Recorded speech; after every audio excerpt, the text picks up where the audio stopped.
ادارہ ہدایہ اکیڈمی حضرت کا بہت ممنون اور مشکور ہے کہ اپنے قیمتی وقت کے باوجود بھی ہمارے اس پروگرام میں تشریف لائے. حضرت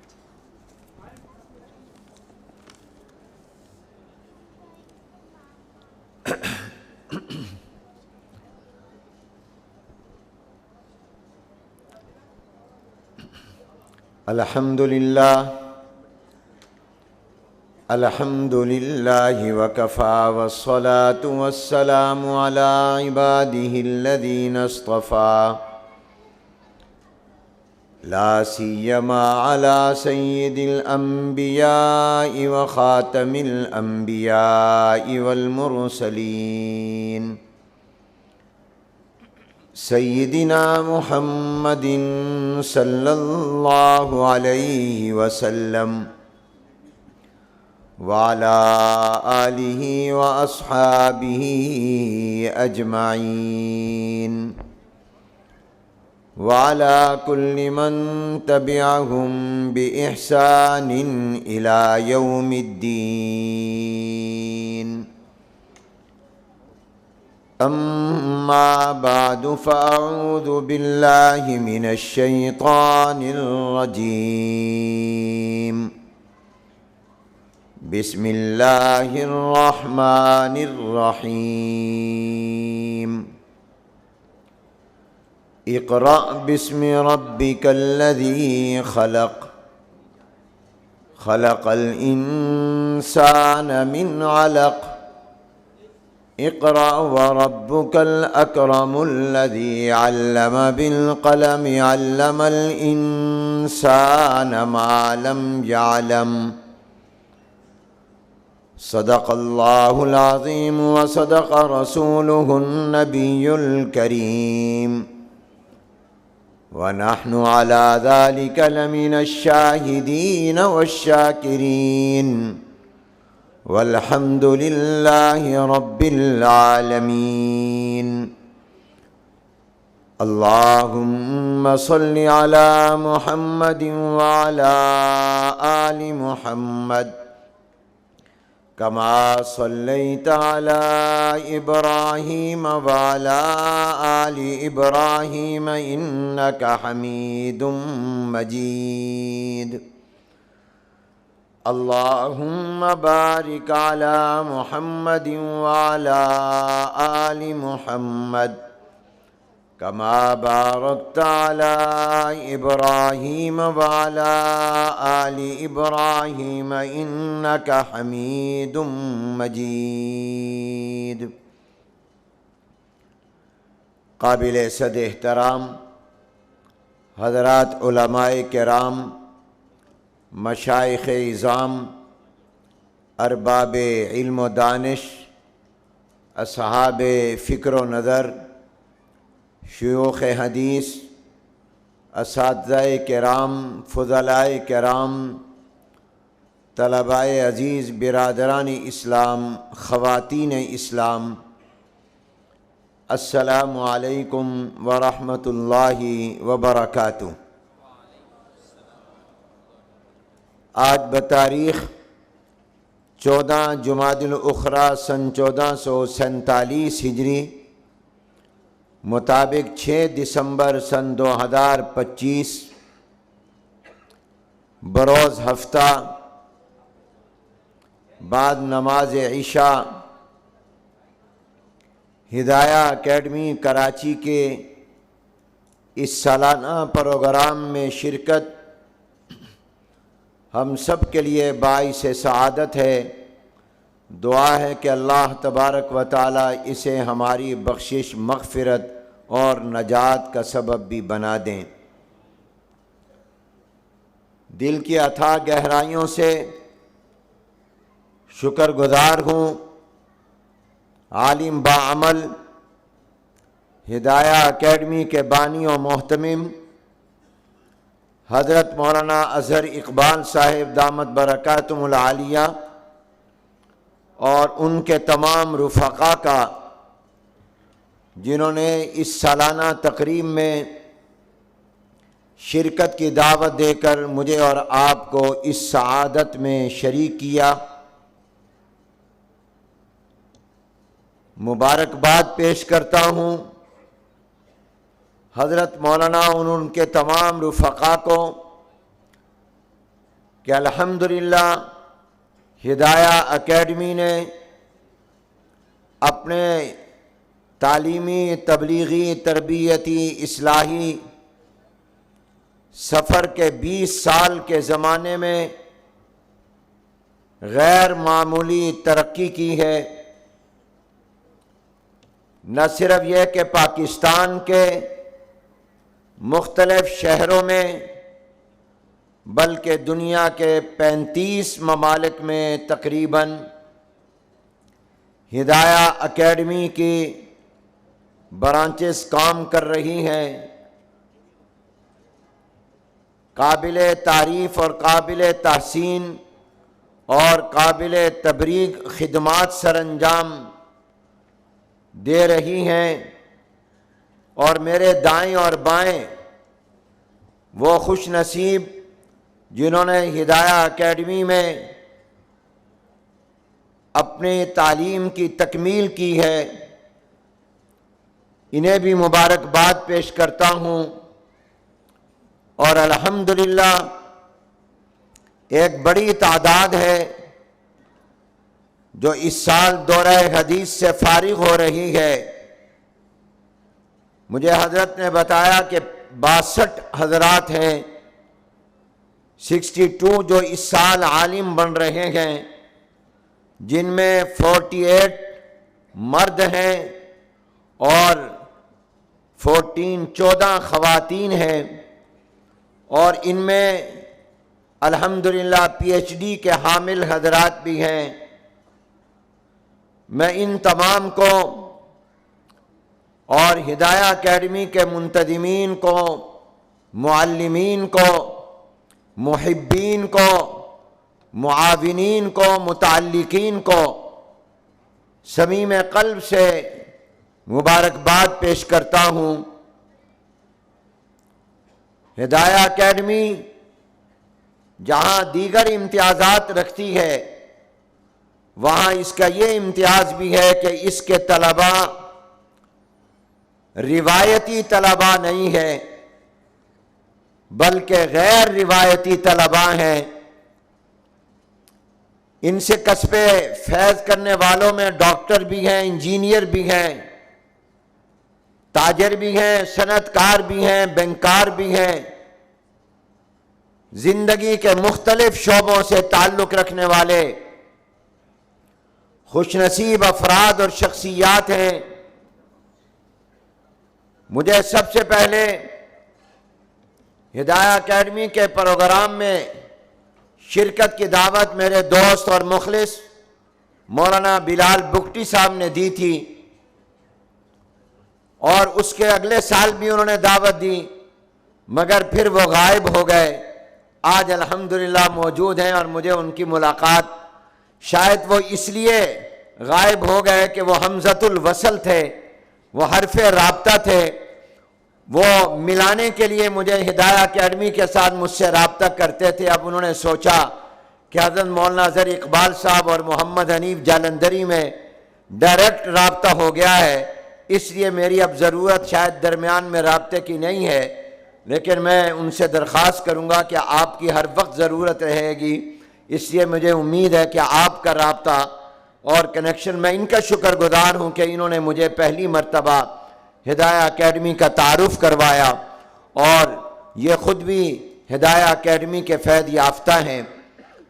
اللہ تعالیٰ اس ادارے کو دن دگنی رات چوگنی ترقی اور قبولیت عطا فرمائے۔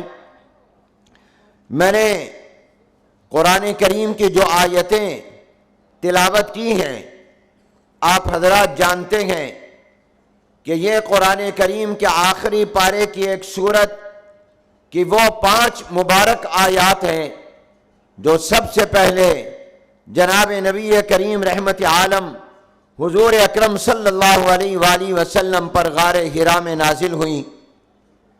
قرآن کریم کے نازل ہونے کی ترتیب اور ہے، اور قرآن کریم کے جمع لکھے جانے کی ترتیب اور ہے۔ قرآن کریم کے لکھنے اور جمع کرنے کی ترتیب میں تو سب سے پہلے سورہ فاتحہ ہے، لیکن قرآن کریم کے نازل ہونے کے اعتبار سے سب سے پہلی وہ 5 آیتیں ہیں جو میں نے اس وقت تلاوت کی ہیں۔ ان آیتوں کا مفہوم اور ان آیتوں کا پیغام عرض کر کے آپ سے اجازت چاہوں گا۔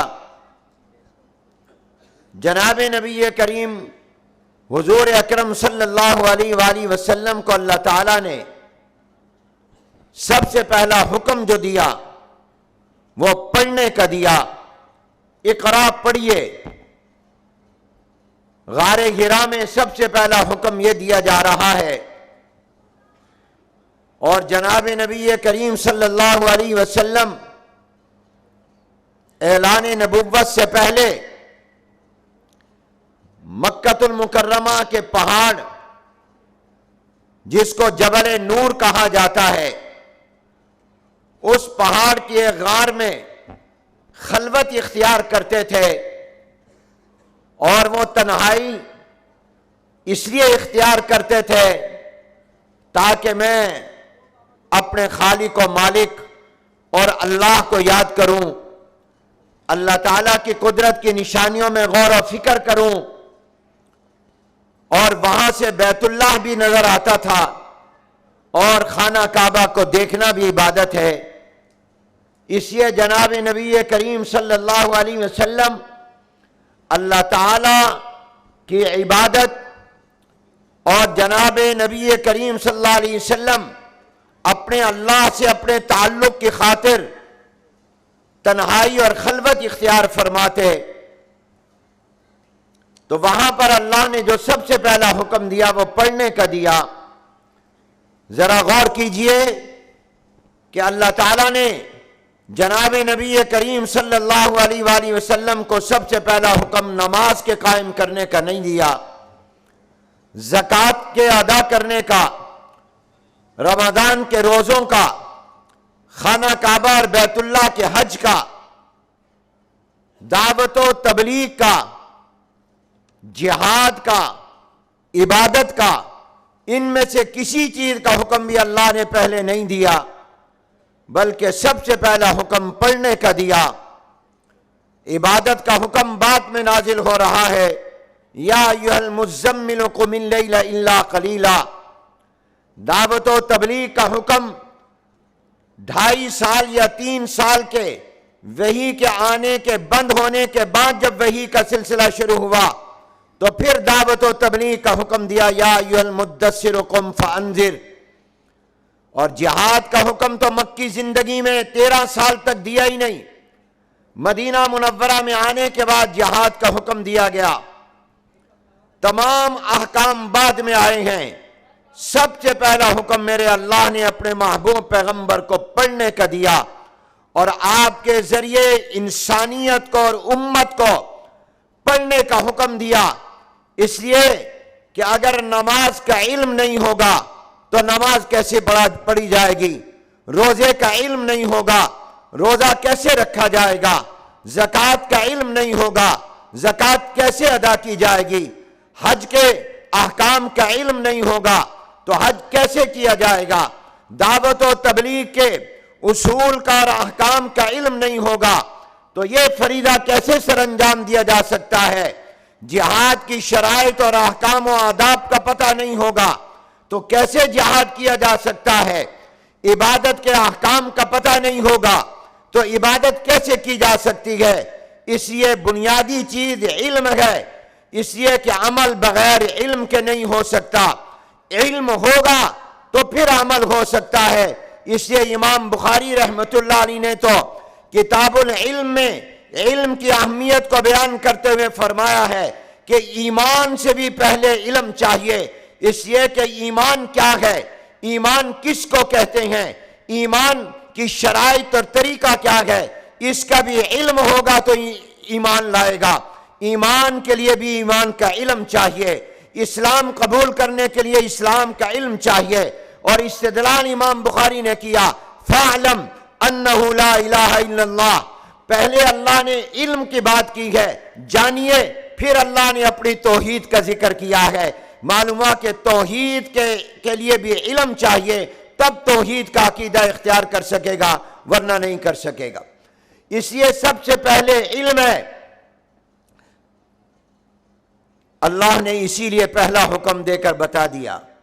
اور اگر یہ کہا جائے کہ اسلام دین علم ہے اور قرآن کتاب علم ہے اور حضور اکرم صلی اللہ علیہ وسلم پیغمبر علم ہے اور حضور کی امت علم کی امت ہے، تو یہ بات غلط نہیں ہوگی۔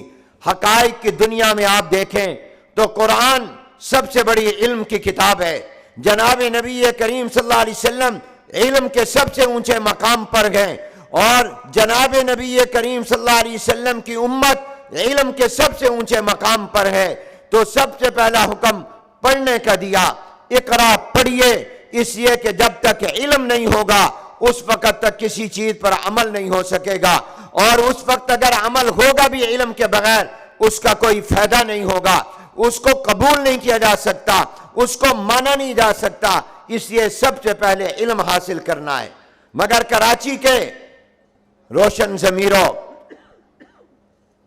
ذرا غور کیجئے، اللہ نے اتنا نہیں فرمایا پڑھیے، بلکہ فرمایا بھی اسم ربک الذی خلق، اپنے رب کا نام لے کر پڑھیے۔ مطلق نہیں فرمایا پڑھیے، مقید قید لگائی، پڑھیے اپنے رب کا نام لے کر، جس رب نے پیدا کیا ہے، اس رب کا نام لے کر پڑھیے جس نے پیدا کیا ہے۔ ذرا غور کیجئے، یہاں اللہ نے اپنی جو صفت ذکر کی ہے وہ صفت ربوبیت کا ذکر کیا ہے، اور اللہ تعالیٰ کی یہ وہ صفت ہے۔ اسی صفت کے ساتھ عالم ارواح میں اللہ نے اپنا تعارف تمام ارواح کو کرایا تھا۔ جب میں اور آپ سب عالم ارواح میں تھے اور تمام روحوں کو اللہ نے جمع کر کے سوال کیا تھا، وَإِذْ أَخَذَ رَبُّكَ مِن بَنِي آدَمَ مِن ظُهُورِهِمْ ذُرِّيَّتَهُمْ وَأَشْهَدَهُمْ عَلَىٰ أَنفُسِهِمْ، تو اللہ تعالیٰ نے جو پہلا سوال میری اور آپ کی روح سے عالم ارواح میں کیا، یاد رکھیے ہماری روح پہلے پیدا ہوئی ہے، ہمارا جسم بعد میں پیدا ہوتا ہے، اور یہ روح اللہ نے عالم ارواح میں پیدا کر دی تھی۔ جسم تو ماں کے پیٹ میں بنا ہے، مگر ہماری روح ماں کے پیٹ میں پیدا نہیں ہوتی، وہ کنیکشن جوڑا جاتا ہے۔ روح ہماری پہلے پیدا ہو چکی، ہمارا جسم ماں کے پیٹ میں بنا ہے، روح اللہ نے جو پیدا کر دی تھی اس کا کنیکشن جوڑا ہے۔ تو پہلا سوال اللہ نے جو کیا وہ صفت ربوبیت کے ساتھ کیا۔ غور کیجئے، اللہ نے فرمایا الست بربکم، کیا میں تمہارا رب نہیں ہوں؟ صفت ربوبیت کی اہمیت کا آپ اندازہ لگائیے کہ سب سے پہلا سوال اللہ ان الفاظ سے نہیں کر رہے، کیا میں تمہارا خالق نہیں ہوں؟ کیا میں تمہارا رزاق نہیں ہوں؟ کیا میں تمہارا معبود نہیں ہوں؟ کیا میں تمہارا مالک نہیں ہوں؟ ان صفتوں میں سے کسی صفت کے ساتھ اللہ نے سوال نہیں کیا۔ الست بربکم، کیا میں تمہارا رب نہیں ہوں؟ سب سے پہلا سوال اس انسان کے دنیا میں آنے سے پہلے عالم ارواح میں صفت ربوبیت کے ساتھ ہوا۔ اس کی اہمیت کا آپ اندازہ لگائیے۔ چنانچہ اللہ نے جو حضور اکرم صلی اللہ علیہ وسلم پر اپنا آخری کلام اور قرآن کتاب اتاری ہے، وہ بھی آغاز اس کا بھی ہے تو صفت ربوبیت کے ساتھ ہے۔ الحمدللہ رب العالمین قرآن کریم کی سب سے پہلی سورہ سورہ فاتحہ ہے، اور اس میں بھی اللہ اپنی جس صفت کا ذکر کر رہا ہے وہ الحمدللہ رب العالمین، تمام تعریفیں اللہ کے لیے جو جہانوں کا رب ہے۔ اور پھر قرآن کریم کا اختتام بھی صفت ربوبیت پر ہو رہا ہے۔ آپ قرآن کا مطالعہ ماشاءاللہ کرتے ہیں، قرآن کے جب 30 پارے ختم ہو رہے ہیں تو اس کی آخری جو 2 صورتیں ہیں اس میں بھی قل اعوذ برب الفلق، قل اعوذ برب الناس، فرما دیجئے میں پناہ چاہتا ہوں صبح کے رب کی، میں لوگوں کے رب کی پناہ میں آتا ہوں۔ تو قرآن کا آغاز بھی اللہ کی صفت ربوبیت سے ہے، قرآن کا اختتام بھی اللہ کی صفت ربوبیت سے ہے۔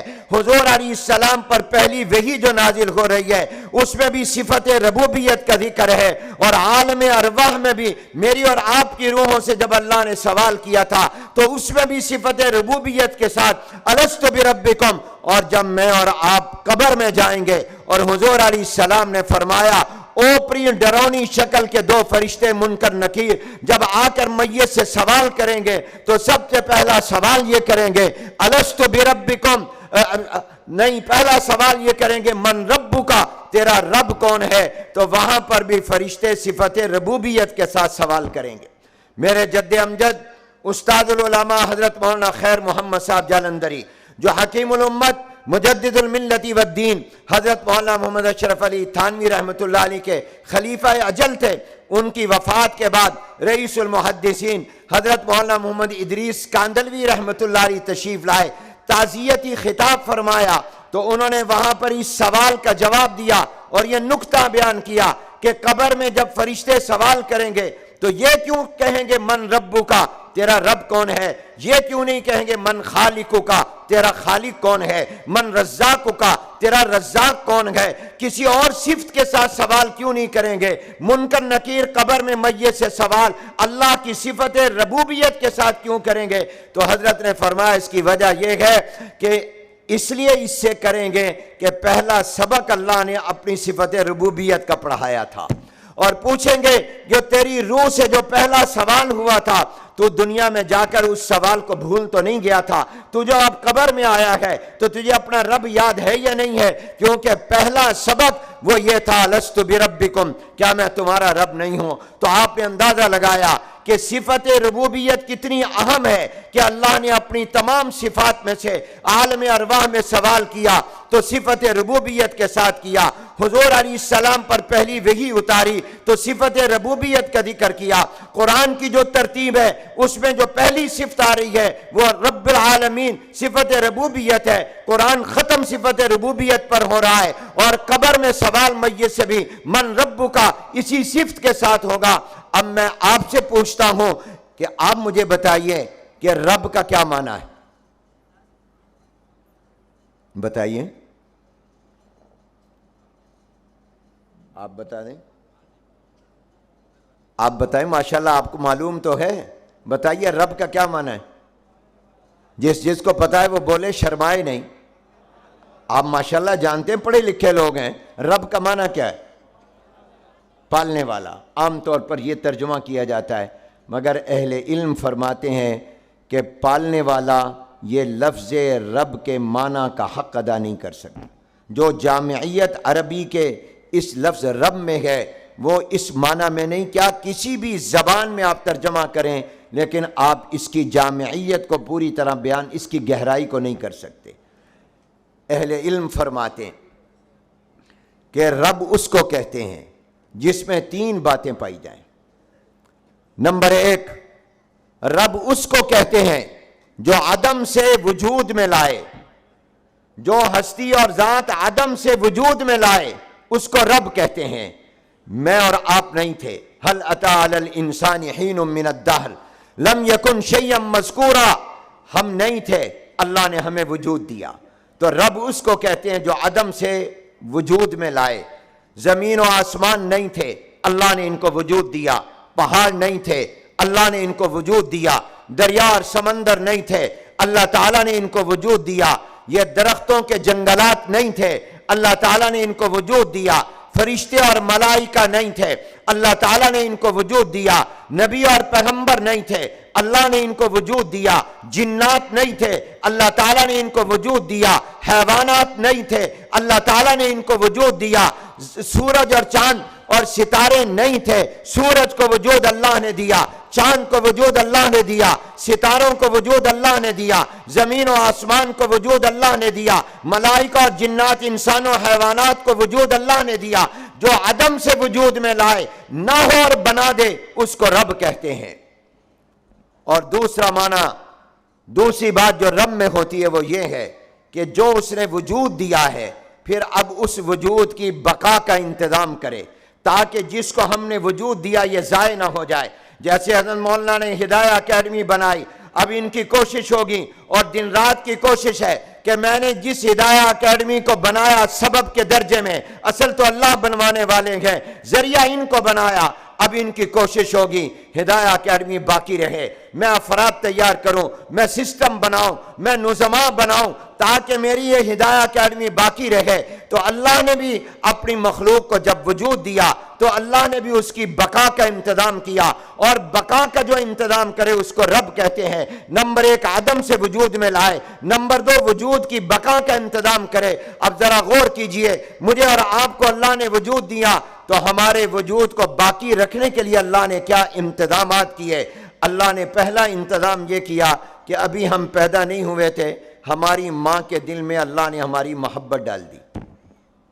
ماں کے دل میں اولاد کی محبت کس نے ڈالی ہے؟ بولو بھائی میں تو پنجاب سے آیا ہوں، کراچی والوں کا مزاج اپنا ہے، پنجاب والوں کا اپنا ہے، ہم تو ساتھ ساتھ لوگوں کو بھی بلواتے ہیں۔ اونچی آواز سے جواب دے دو، ماں کے دل میں محبت کس نے پیدا کی ہے؟ جو جواب دے رہا ہے میں دعا کرتا ہوں اللہ ان کو مکہ مدینہ دکھا دے، اللہ ان کو جنتی بنا دے، اللہ ان سے راضی ہو جا۔ اب دیکھتا ہوں کون جواب نہیں دیتا۔ دعا دی ہے، بولو ماں کے دل میں محبت کس نے پیدا کی؟ نہ ابھی بھی یہ تو حال سے باہر جو آواز نہیں گئی، بلند آواز سے کہو، مل کر کہو، ماں کے دل میں کس نے محبت پیدا کی؟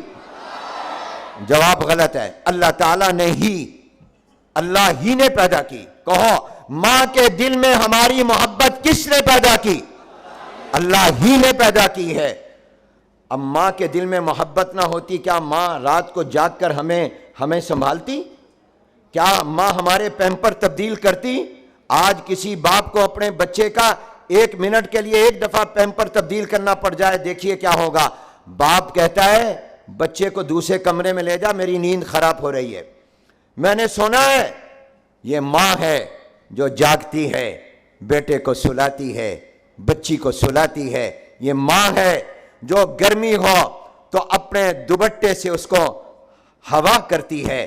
یہ ماں ہے سردی ہو اور کوئی انتظام سردی سے بچنے کا نہ ہو تو ساری رات اپنے بیٹے بیٹی کو گود سے لگا کر، سینے سے لگا کر جسم کی گرمی اس کو پہنچاتی ہے۔ یہ ماں ہے جو بھوکی رہتی ہے اور اولاد کو کھلاتی ہے۔ یہ ماں ہے جو جاگتی ہے، مجھے اور آپ کو سلاتی ہے۔ یہ ماں ہے جو 9 ماہ تک اپنے پیٹ میں اٹھاتی ہے، پھر 2.5 سال تک دودھ پلاتی ہے اور آپ کو سینوں سے لگا کر رکھتی ہے، اور اس کی مامتا وہ خود تو بھوکی رہ جائے گی مگر تمہاری بھوک اس سے برداشت نہیں ہوتی، خود تکلیف میں آ جائے گی، تمہاری تکلیف اس سے برداشت نہیں ہوتی۔ اس سے میں کہا کرتا ہوں ماں کا کبھی دل نہ دکھانا، ماں کے پاؤں دبایا کرو، ماں کی خدمت کیا کرو، ماں کی عزت کیا کرو، اور ماں کے قدموں میں بیٹھا کرو اور ماں کے قدم دبایا کرو، اس لیے کہ حضور نے فرمایا جنت تحت اقدام الامہات، جنت ماں کے قدموں کے نیچے ہے۔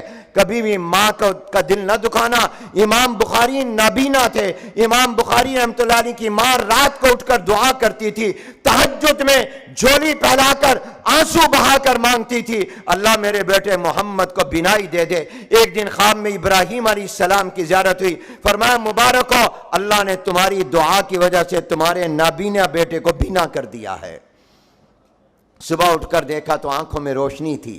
ماں کی دعا میں بڑی طاقت ہے، بہت بڑی طاقت ہے۔ ماں کی دعا لیا کرو، والد کی بھی دعا لیا کرو، اس لیے کہ والد کے دل میں بھی تمہاری محبت وہ کماتا ہے، وہ محنت کرتا ہے، وہ سارا دن باہر گزارتا ہے، اور کس لیے؟ تاکہ تمہیں پڑھوائے، تاکہ تمہیں ڈاکٹر بنائے، انجینئر بنائے۔ تمہاری فیسیں کس نے ادا کی ہیں؟ یہ باپ میں محنت کر کے۔ اس سے حضور نے فرمایا تمہارے ماں باپ یا تو جہنم کا دروازہ ہے یا جنت کا دروازہ ہے۔ خدمت کرو گے یہ گیٹ وے ہے جنت کا، اور نافرمانی کرو گے یہ جہنم کا گیٹ وے بن جائے گا۔ تو فرمایا رب اس کو کہتے ہیں جو عدم سے وجود میں لائے، پھر جو وجود ہے اس کی بقا کا انتظام کرے۔ پہلا انتظام اللہ نے یہ کیا کہ ابھی انسان دنیا میں آئے نہیں، ماں کے دل میں محبت ڈال دی۔ دوسرا کام کیا کیا کہ یہ دنیا میں جا رہا ہے، اب اس کو خوراک کی ضرورت ہوگی تو اللہ نے ماں کی چھاتی میں، ماں کے سینے میں دودھ کی 2 نہریں جاری کر دیں۔ وہ چونکہ امیروں کا بھی رب ہے، غریبوں کا بھی رب ہے۔ میں کہا کرتا ہوں کہ اگر اللہ یہ انتظام نہ کرتے اس زندگی پانے والے وجود کی بقا کا، تو غریب کا بچہ تو پیدا ہوتے ہی مر جاتا، اس کے پاس تو اتنے پیسے نہ ہوتے وہ دودھ خرید سکتا، وہ حلیب خرید سکتا، وہ جا کر آج کا بہترین دودھ بازار سے لے سکتا۔ کتنے غریب ایسے ہیں کہ جن کے پاس اتنے پیسے بھی نہیں کہ وہ اپنی اولاد کو پینے کے لیے دودھ ان کے لیے خرید سکیں۔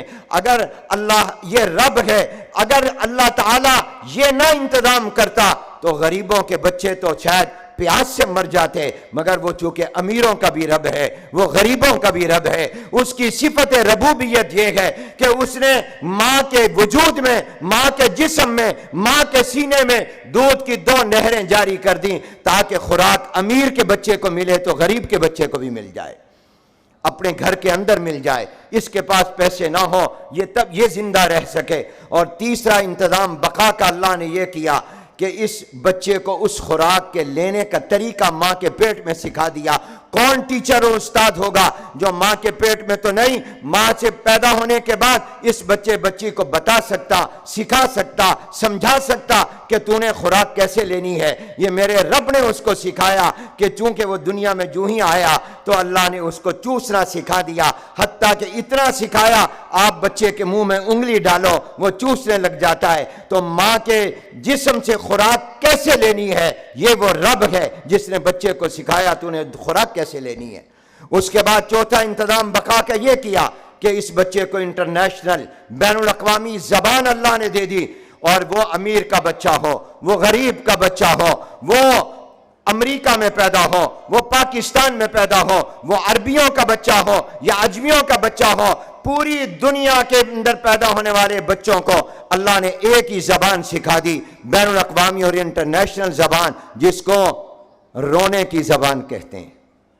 اس کو اللہ نے ماں کے پیٹ سے رونا سکھایا۔ یہ ایسی زبان پیدا ہونے کے بعد بچہ روئے نہ، خاندان پریشان ہو جاتا ہے یہ زندہ بھی ہے یا نہیں ہے۔ اس کا رونا اس کی زندگی کی دلیل بن جاتا ہے، اس کا رونا اس کی زندگی کی نشانی بن جاتا ہے۔ یہاں رک کر یہ عرض کرتا ہوں، مجھے اور آپ کو جب ہم دنیا میں آئے تھے نہ لکھنا آتا تھا، نہ پڑھنا آتا تھا، نہ بولنا آتا تھا، نہ ہمیں چلنا آتا تھا، نہ ہمیں کاروبار آتا تھا، نہ ہمیں فیکٹری اور کارخانہ، نہ گاڑی چلانی آتی تھی، نہ موبائل پکڑنا استعمال کرنا آتا تھا، صرف رونا آتا تھا۔ اور اللہ نے یہ زبان سکھا کر بھیجا تھا کہ تو بھوکا ہوگا، پیاسا ہوگا، رونے لگ جانا، تیری والدہ آئے گی، تیرا ابو آئے گا، تیرے پیٹ میں سر میں درد ہوگا، وہ تجھے ڈاکٹر کے پاس لے جائیں گے، وہ دبائے گا، جہاں درد ہوگا رونے لگ جانا، اس کو پتہ چل جائے گا اس کے سر میں درد ہے یا پیٹ میں درد ہے۔ یہ اللہ نے رونے کی زبان سکھائی تھی، گویا یہ بتایا تھا کہ تو لوگوں کے سامنے روئے گا، وہ تیری ضرورتیں پوری کریں گے، تو میرے سامنے روئے گا، میں تیری ضرورتیں پوری کروں گا، میں تیری ضرورتیں آج ہم کو پہلا سبق یاد نہیں رہا، ہم لوگوں کے سامنے روتے ہیں، اللہ کے سامنے نہیں روتے۔ ہم راتوں کو اٹھ کر اللہ کی بارگاہ میں نہیں روتے، اللہ سے مانگو۔ حضور علیہ السلام نے فرمایا جوتی کا تسمہ ٹوٹ جائے وہ بھی کسی سے مت مانگو، وہ بھی اللہ سے مانگو۔ آج ہم نے اللہ سے مانگنا اور اللہ کی بارگاہ میں رونا چھوڑ دیا، جبکہ پہلا سبق اللہ نے ہمیں رونے کا سکھایا تھا۔ یہ بقا کا انتظام ہے۔ ماں کے دل میں محبت ڈالی، ماں کے جسم میں دودھ کی نہریں جاری کیں، اس کو خوراک لینے کا طریقہ سکھایا اور اس کو بین الاقوامی زبان سکھائی، اس کو رب کہتے ہیں۔ اور تیسری چیز رب میں یہ ہوتی ہے کہ جب اس نے پیدا کر دیا، وجود دے دیا، اس وجود کی بقا کا انتظام بھی کر دیا، اب اس وجود کے ہر مرحلے کی ضرورتیں الگ الگ ہیں، وہ ہر مرحلہ زندگی کی ضرورتوں کا انتظام کر دے، اس کو رب کہتے ہیں۔ بچپن کی ضرورتیں اور، جوانی کی ضرورتیں اور، بڑھاپے کی ضرورتیں اور۔ اللہ وہ رب ہے کہ جس نے بچے کی بچپن کی ضرورتوں کا انتظام بھی کیا، جب یہ جوان ہوا تو جوانی کی ضرورتوں کا انتظام کیا، جب یہ بوڑھا ہوا تو اس کے بڑھاپے کی ضرورتوں کا انتظام کیا۔ بچپن میں اس کو پرورش کی ضرورت تھی، ماں اور باپ مل کر پالتے رہے، بڑا ہوا اس کو علم کی ضرورت تھی، اب باپ اس کو سکول چھوڑنے جا رہا ہے، یونیورسٹی لے کر جا رہا ہے، کالج لے کر جا رہا ہے، ہدایہ اکیڈمی لے کر جا رہا ہے، اب وہ اس کی وہ ضرورتیں جو تھیں وہ ضرورتیں پوری ہو رہی ہیں۔ یہ علم حاصل کرنا بھی ضرورت تھی، اللہ نے اس کا بھی انتظام کیا۔ تو فرمائے اقرأ بسم ربک الذی خلق، اپنے رب کا نام لے کر پڑھیے۔ رب کس کو کہتے ہیں؟ میں نے بتایا عدم سے وجود میں لائے، وجود کی بقا کا انتظام کرے اور وجود کے ہر مرحلے کی ضرورتوں کا انتظام کرے۔ اللہ اس کو کہتے ہیں، رب اس کو کہتے ہیں۔ تو یہاں اللہ نے فرمایا پڑھیے رب کا نام لے کر۔ جو میں استدلال کرنا چاہتا ہوں وہ یہ ہے کہ یاد رکھیے علم کی تقسیم میرے مطالعے کی حد تک، اہل علم موجود ہیں، غلطی ہوگی اصلاح کر دیں گے، اور میں اسی لیے بیان کر رہا ہوں جہاں تک میرا مطالعہ محدود ناقص مطالعہ ہے، میں نے جہاں تک پڑھا اور سمجھا ہے علم کی تقسیم دین اور دنیا کے اعتبار سے نہیں ہے۔ علم علم ہے، یہ جو ہم تقسیم کرتے ہیں یہ دنیا کا علم، یہ دین کا علم، یہ تقسیم قرآن و سنت سے نہیں ملتی۔ ہر علم علم ہے، اور تمام علم دین کا علم ہے۔ کیا قرآن کریم میں یہ نہیں آتا وَعَلَّمَ آدَمَ الْأَسْمَاءَ كُلَّهَا؟ اللہ نے آدم علیہ السلام کو دنیا کی تمام چیزوں کے نام اور ان کی خاصیتیں اور صفات بتائے۔ تو اللہ جب ان کو وَعَلَّمَ آدَمَ الْأَسْمَاء کہہ رہا ہے، یہ علم اللہ نے دیا، قرآن میں ذکر ہے، تو اس کو کیسے کہہ سکتے ہیں کہ یہ قرآن کا علم نہیں ہے، دین کا علم نہیں؟ کیا حضرت نوح علیہ السلام نے اللہ کے حکم سے کشتی نہیں بنائی؟ کیا کشتی اور لکڑی کا یہ کام یہ قرآنی علم نہیں ہے؟ داؤد علیہ السلام کو اللہ نے لوہے کے نرم کرنے کا علم نہیں دیا؟ کیا یہ قرآنی علم نہیں ہے؟ اور کیا یوسف علیہ السلام کو اللہ نے خوابوں کی تعبیر کا علم نہیں دیا؟ کیا حضرت یوسف علیہ السلام نے یہ نہیں فرمایا اجعلنی علی خزائن الارض، مجھے وزیر خزانہ بنا دو؟ معلوم مالیات کا اور فنانس کا ان کو علم تھا، تبھی تو کہا کہ مجھے مصر کا ایجپٹ کا وزیر خزانہ بنا دو۔ کیا یہ مالیات کا فنانس کا علم یہ قرآن کا علم نہیں ہے؟ کیا سلیمان علیہ السلام کو اللہ نے، داؤد علیہ السلام کو اللہ نے بادشاہت نہیں دی، ریاست نہیں دی؟ کیا ریاست اور مملکت کے نظام کو چلانا اس کا علم یہ قرآن کا علم نہیں ہے؟ کیا یہ کسی نبی اور پیغمبر کا علم نہیں ہے؟ یہ نبیوں کو اللہ نے علم عطا کیے ہیں، یہ علم قرآن میں ہے۔ لہذا دین اور دنیا کے اعتبار سے علم میں تقسیم نہیں ہے، ہاں تقسیم ہے نافع اور غیر نافع کے اعتبار سے، کہ نفع دینے والا علم اور نفع نہ دینے والا علم۔ حضور علیہ السلام کی دعا یہ ہے اللہم انی اسألک علما نافعا، اے اللہ مجھے نفع دینے والا، فائدہ دینے والا علم عطا کیجیے۔ حضور نے پناہ مانگی ہے اللہم انی اعوذ بک من علم لا ینفع، اے اللہ میں اس علم سے پناہ چاہتا ہوں جو فائدہ نہ دے۔ جو علم فائدے مند ہے، خواہ وہ میڈیکل کا ہو، خواہ وہ ریاضی کا ہو، خواہ وہ معاشیات کا ہو، خواہ وہ اکنامکس کا ہو، خواہ وہ کمپیوٹر کا ہو، وہ فائدے مند جو انسان کو فائدہ دے، مخلوق کو، وہ علم دین کا علم ہے، دین اس کا حاصل کرنے کا حکم دیتا ہے۔ ہاں جس علم کا کوئی فائدہ نہ ہو اس سے پناہ مانگی گئی ہے۔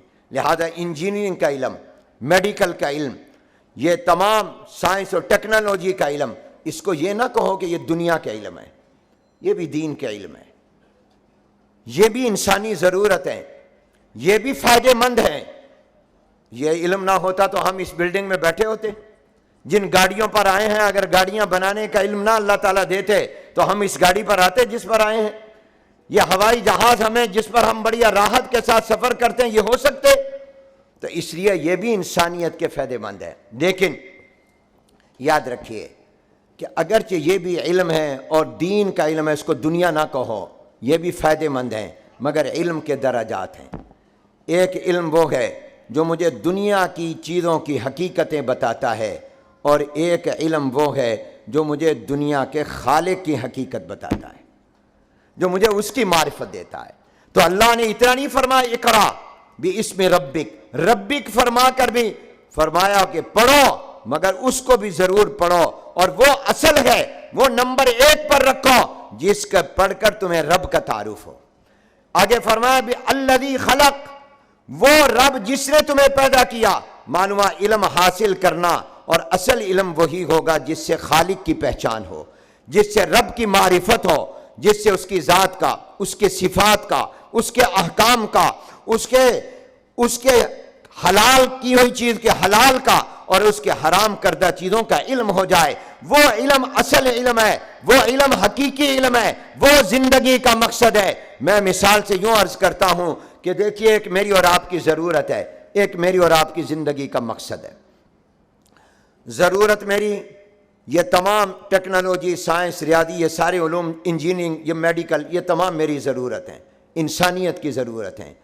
مگر دین کا علم، شریعت کا علم، یعنی براہ راست شریعت کا علم، براہ راست وہ علم جس سے خالق کی معرفت ہو، وہ علم میری زندگی کا مقصد ہے. مقصد اور ضرورت میں فرق پیش نظر رکھیں. آپ گھر بناتے ہیں، بہت شاندار کوٹھی بنگلہ بناتے ہیں، اس میں آپ کچن بھی بناتے ہیں، ٹوائلٹ بھی بناتے ہیں اور بیڈ روم بھی بناتے ہیں. اگر آپ سے پوچھا جائے کہ آپ نے یہ گھر کیوں بنایا ہے تو آپ کبھی یہ نہیں کہیں گے کچن کے لیے بنایا، آپ کبھی یہ نہیں کہیں گے ٹوائلٹ کے لیے بنایا، وہ آپ کی ضرورت ہے. آپ نے گھر کیوں بنایا؟ یہ میں نے اپنے بیڈ روم آرام کے لیے بنایا کہ میرا وہ کمرہ جس میں آرام کر سکوں، تھکاوٹ دور کر سکوں، میں نے اس مقصد کے لیے بنایا. تو کچن اور ٹوائلٹ یہ ضرورت ہے اور گھر بنانے سے مقصد بیڈ روم ہے. اسی طرح یاد رکھیے، سائنس، ٹیکنالوجی، ریاضی، انجینئرنگ، میڈیکل، کمپیوٹر سائنس، یہ تمام کے تمام چیزوں کا علم یہ میری ضرورت ہے. اور دین شریعت کا براہ راست علم، نبوت والا علم، یہ میری زندگی کا مقصد ہے. یہ مقصد اور آج آپ نے ضرورت کو مقصد کا درجہ دے دیا اور مقصد کو ضرورت سے بھی نیچے نکال دیا. آج کہا جاتا ہے یہ مدرسے کی تعلیم کی کیا ضرورت ہے، مدرسے میں پڑھنے کی اس کی کیا ضرورت ہے.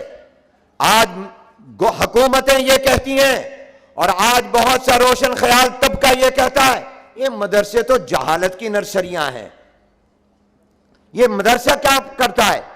ہاں میں آپ سے عرض کرتا ہوں، مدرسہ آپ کو وہ پڑھاتا ہے جس سے آپ کا تعلق خالق سے قائم ہوتا ہے اور اپنے نبی اور محبوب پیغمبر سے جڑتا ہے. مدرسے کا سب سے بڑا کام اور کارنامہ یہ ہے کہ اس نے آپ کا رشتہ اللہ سے جوڑے رکھا ہے اور آپ کا رشتہ تاجدار ختم نبوت سے جوڑا ہے. مدرسہ قرآن پڑھاتا ہے، قرآن کی تفسیر کا علم پڑھاتا ہے، اور جب وہ قرآن پڑھاتا ہے تو قرآن پڑھنے والے کا تعلق اللہ سے قائم ہوتا ہے. امام احمد بن حنبل رحمۃ اللہ علیہ نے عرض کی اللہ میں آپ کا تعلق اور آپ کا قرب چاہتا ہوں، کیسے ملے گا؟ فرمایا قرآن پڑھو. کہا بفہمین او بلا فہمین، سمجھ کر یا بغیر سمجھے؟ فرمایا بفہمین او بلا فہمین، جیسے بھی پڑھو گے میرا تعلق قائم ہوگا. تو قرآن پڑھنے والے کا قرآن اتارنے والے سے تعلق. مدرسے نے قرآن کو سینے سے لگایا، مدرسے نے بچوں کو قرآن پڑھایا، مدرسے نے قرآن کا ترجمہ تفسیر مطلب اس کا پڑھایا، محنت کر کے اس کے سمجھنے کے لیے تمام علوم پڑھائے تاکہ قرآن پڑھ کر اس طالب علم کا اپنے خالق اور رب سے تعلق قائم ہو جائے جس کا حکم پہلی وحی میں اللہ نے دیا تھا. ہم نے حدیث پڑھائی اور حدیث پڑھی تاکہ ہمارا حضور علیہ السلام سے رشتہ قائم ہو جائے. آپ نے حاجی امداد اللہ مہاجر مکی رحمۃ اللہ علیہ کا یہ کشف سنا ہوگا. حضرت حاجی امداد اللہ مہاجر مکی شاہ ولی اللہ کا، حضرت شاہ ولی اللہ رحمۃ اللہ علیہ وہ سید الطائفہ ہیں کہ بر صغیر میں ان کے ذریعے حدیث کا علم پھیلا ہے. انہوں نے علم مدینہ منورہ میں حاصل کیا. فرمانے لگے ایک دفعہ مجھے کشف ہوا، اللہ کے ولی تھے، اونچے مقام پر تھے، کہ جب جناب نبی کریم صلی اللہ علیہ وسلم کی کوئی حدیث پڑھاتا ہے تو حضور کے روضہ مبارک سے شعائیں نور کی نکلتی ہیں اور یہ نور کی شعائیں ان کے دلوں پر پڑتی ہیں جو حضور کی حدیث پڑھتے اور پڑھاتے ہیں. مدرسے کا علم یہ ہے کہ وہ خالق سے جوڑتا ہے، وہ سرکار دو عالم صلی اللہ علیہ وسلم سے جوڑتا ہے. اور مدرسوں کا آپ پر اور ہم پر سب سے بڑا احسان یہ ہے کہ اس نے ہمارا اللہ سے رشتہ ٹوٹنے نہیں دیا، اس نے ہمارا رشتہ حضور علیہ السلام سے ٹوٹنے نہیں دیا، بلکہ ہمارا رشتہ اللہ سے بھی جوڑا اور سرکار دو عالم صلی اللہ علیہ وسلم سے بھی جوڑا اور اس کو مضبوط بھی کیا. ان بچوں سے پڑھو، یہ پوچھو، یہ دن رات جب حدیث پڑھتے ہیں قال رسول اللہ، قال رسول اللہ، میرے محبوب پیغمبر نے یہ فرمایا. جو قرآن پڑھتے ہیں اللہ نے یہ فرمایا، اللہ نے یہ فرمایا. مدرسے کا سب سے بڑا احسان یہ ہے کہ اس نے اللہ سے رشتہ جوڑا ہے، حضور سے رشتہ جوڑا ہے. اور یہی حکم تھا پہلی وحی میں، اقرأ بسم ربک الذی خلق، رب کا نام لے کر پڑھیے، وہ رب جس نے پیدا کیا. تو معلوم ہوا کہ پڑھنا بھی ہے اور پڑھنے میں بھی وہ ہے جو خالق کی معرفت کا اور اللہ کی پہچان کا ذریعہ بنے. تو میں مبارکباد پیش کرتا ہوں ان دائیں اور بائیں اور ہدایہ اکیڈمی کے طلباء کو کہ جنہوں نے الحمدللہ وہ سائنس اور ٹیکنالوجی، انجینئرنگ، میڈیکل کا علم بھی حاصل کیا کہ جو ضرورت تھی انسانی اور جس کا فائدہ تھا اور فائدہ ہے، اور انہوں نے وہ علم بھی حاصل کیا جس کو درس نظامی کہتے ہیں، قرآن و حدیث کا علوم، نبوت کے علوم اور شریعت کے علوم، جو زندگی کا مقصد ہے اور جس سے خالق کے ساتھ تعلق قائم ہوتا ہے، جس سے حضور علیہ السلام سے تعلق قائم ہوتا ہے۔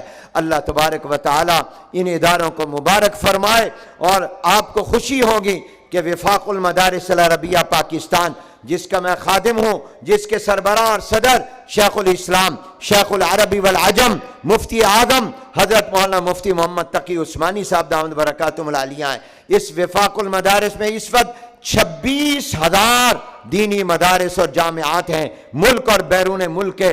پاکستان کیا، عالم اسلام میں اتنا بڑا دینی تعلیم کا کوئی نیٹ ورک نہیں ہے جتنا بڑا نیٹ ورک اللہ نے آپ کو پاکستان میں وفاق المدارس کی شکل میں دیا ہے، جس سے وابستہ مدارس کراچی سے پشاور، کوئٹہ سے گلگت مظفر آباد تک تقریباً 26-27 ہزار مدارس جامعات ہیں، پرائمری سے لے کر ایم اے اور پی ایچ ڈی لیول تک کے، جو اس وفاق میں شامل ہیں اور ایک نظم میں ہیں۔ اور آپ خوش ہوں گے، آج تو گلی گلی، محلے محلے جو سکول قائم ہیں، ہر ایک کا سلیبس، ہر ایک کا منہج تعلیمی الگ الگ ہے۔ اس سکول کا نصاب اور اس کا اور، کوئی کیمبرج کا، کوئی آکسفورڈ کا، کوئی کچھ کرا رہا ہے، کوئی کچھ کرا، کوئی انگلش میڈیم، کوئی اردو میڈیم، لیکن الحمدللہ وفاق المدارس نے پاکستان کے تمام مدارس کو ایک سلیبس دیا، ایک نصاب تعلیم دیا، ایک منہج تعلیمی، کراچی سے لے کر پشاور، کوئٹہ سے گلگت مظفر آباد تک، گاؤں کا مدرسہ ہو یا شہر کا، چھوٹا ہو یا بڑا، ان سب کا الحمدللہ ایک نصاب تعلیم ہے۔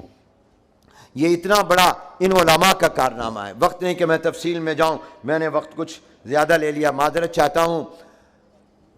اس 26,000 مدارس میں الحمدللہ ہمارے نیٹ ورک میں جو طلبہ اور طالبات زیر تعلیم ہیں، ان کی تعداد سن کر آپ کو خوشی ہوگی کہ اس وقت 35 لاکھ، 3.5 ملین، 35 لاکھ طلبہ اور طالبات الحمدللہ وفاق المدارس کے نیٹ ورک میں جو تعلیم حاصل کر رہے ہیں۔ الحمدللہ کہہ دو، جس کو خوشی ہوئی ہے سبحان اللہ کہہ دے، بلند آواز سے کہہ دو سبحان اللہ، اور بلند آواز سے کہہ دو سبحان اللہ۔ اتنی زور سے کہو جس کو نیند آ رہی ہے اس کی نیند بھی اٹھ جائے۔ سوئے ہوئوں کو جگانا حضرت عمر کی سنت ہے، اگرچہ یہاں کوئی سو نہیں رہا، الحمدللہ سب جاگ رہے ہیں، لیکن دل تو کسی کا غافل ہو سکتا ہے نا، تو اونچی آواز سے کہو سبحان اللہ۔ اب آگے آپ کو خوشی ہوگی، ہمارے ان 35 لاکھ طلبہ اور طالبات میں طلبہ کم ہیں، طالبات زیادہ ہیں۔ لوگ کہتے ہیں مولوی عورت کی تعلیم کا مخالف ہے، عورتیں اس وقت ہمارے مدارس اور نیٹ ورک میں 2 گنا مردوں سے زیادہ ہیں۔ ہمارے ہاں لڑکے کم ہیں اور لڑکیاں زیادہ ہیں تعلیم حاصل کرنے میں۔ اور اس سال جو وفاق کے تحت قرآن کے حافظ بنے، آپ خوش ہوں گے، دل سے سبحان اللہ نکلے گی۔ میں سعودی عرب گیا ایک کانفرنس میں جدہ میں، تو وہاں پر ہر ایک نے اپنا تعارف کروایا، تو میں نے بھی اپنا تعارف کرایا، اپنے اپنے کام کے اعتبار سے وفاق کا ذکر کیا۔ تو میں نے وہاں بتایا کہ ہمارے وفاق میں اس سال قرآن کے اتنے حافظ تیار ہوئے، تو ان کے جو وہاں شعبہ اور جمعیت تھی جو قرآن کے حافظ تیار کرتے ہیں، وہ مجھے جدہ میں اپنے سیکریٹریٹ لے گئے، دکھایا کہ آن لائن کوئی امریکہ میں پڑھ رہا ہے، وہ استاد یہاں سے پڑھا رہا ہے۔ میں نے پوچھا آپ سعودی عرب میں بتائیے قرآن کے حافظ آپ کے پاس ایک سال میں کتنے تیار ہوتے ہیں؟ پورے سعودی عرب میں، جدہ، مکہ، مدینہ، طائف، ابا، سب جگہ، ریاض وغیرہ، ان کا نیٹ ورک تھا، وہی حکومت کی طرف سے انہوں نے کہا کہ ہمارے ہاں اس وقت کہا، یا آج سے 10-15 سال پرانی بات، کہا ہمارے ہاں 5,000 قرآن کا حافظ ایک سال میں۔ تو مجھ سے کہا آپ کے ہاں کتنے؟ میں نے جب وفاق المدارس کا بتایا، یہ بھی ایک بورڈ ہے، تو میں نے کہا اس سال ہمارے ہاں 64,000 قرآن کا حافظ تیار ہوا ہے۔ سبحان اللہ بلند آواز سے کہو، جس کو خوشی ہوئی ہے وہ سبحان اللہ کہے۔ میں نے کہا اس سال ہمارے ہاں 64,000 قرآن کا حافظ تیار ہوا۔ انہوں نے سوچا یہ شاید محمد حنیف مبالغہ کر رہا ہے، مجھے کہا اچھا۔ بعد میں انہوں نے معلومات کی، سفارت خانے سے شاید یہ کسی سے رابطہ کیا، ہمارے ملتان وفاق کے دفتر سے چیک کیا، وہ فگر صحیح تھا، ہمارے ہاں پورا ریکارڈ ہوتا ہے۔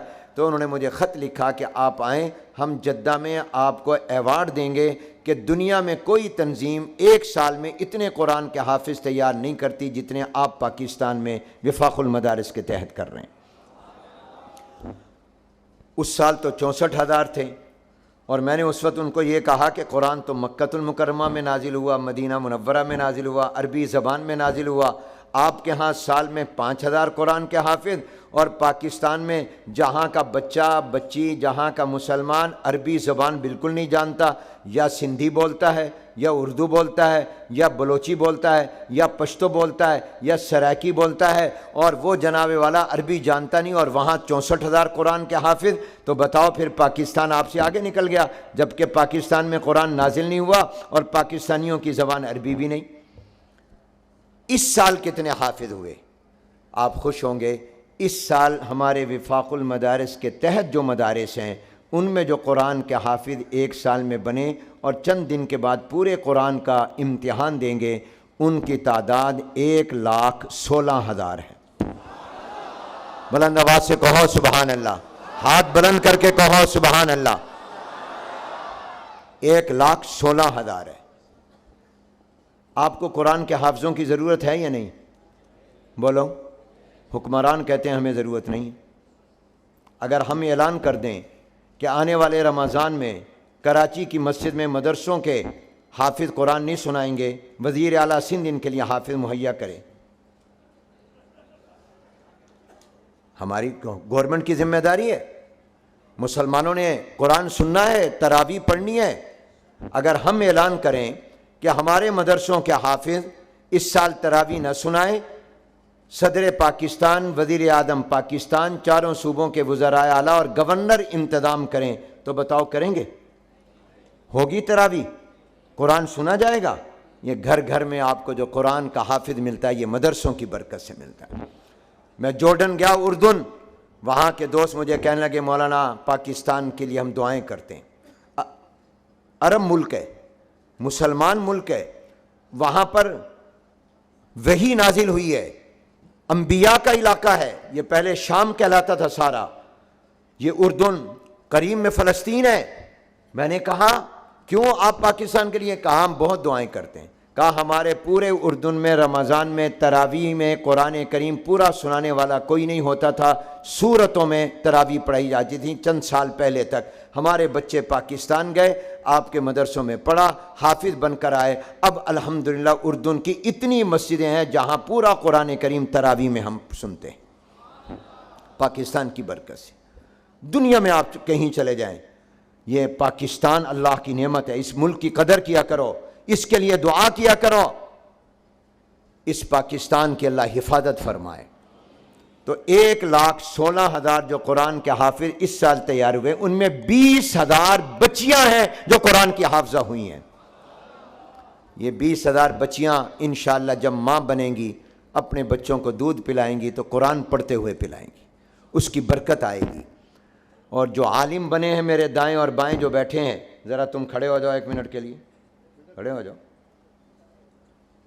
آپ بھی کھڑے ہو جائیں، ذرا دیکھو ان کو اور ان کو دیکھ کر کہو مبارک مبارک، سارے کہو ان کو مبارک مبارک، اور یہ کہیں جواب میں خیر مبارک خیر مبارک، کہو بھائی ماشاء۔ یہ ہیں جو ہم نے تیار کیے ہیں، یہ دائیں اور بائیں تیار کیے۔ مدرسہ کیا دیتا ہے؟ مدرسہ یہ دیتا ہے، بیٹھ جائیں جزاک اللہ۔ یہ ہے انشاءاللہ جو امت کی ہدایت کا ذریعہ بنیں گے۔ مدرسوں کے لیے دعا کیا کرو، مدرسوں کی قدر کیا کرو۔ سچی بات یہ ہے کہ اگر مدرسہ نہ ہوتا تو شاید ہم مسلمان بھی نہ ہوتے۔ اس مدرسے نے ہمیں کیا کچھ دیا ہے، وقت نہیں کہ